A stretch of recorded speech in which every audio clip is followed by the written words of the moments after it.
Okay, let me show you how Takeoff BOT changes your estimating process. You log on to this web-based platform, nothing installed on your computer. You can upload any PDF drawing, any file at all for that matter, but you can organize them into projects and you can add a new file.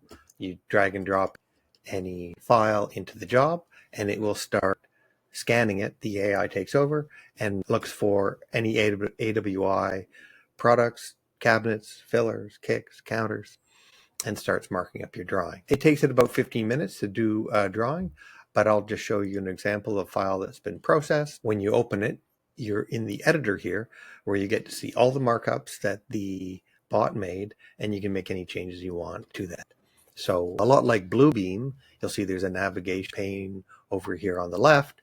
You can see your drawing in the center, and across the bottom you have a summary of all of the cabinets that the product found, and here over on the left it gives you your lineal foot pricing.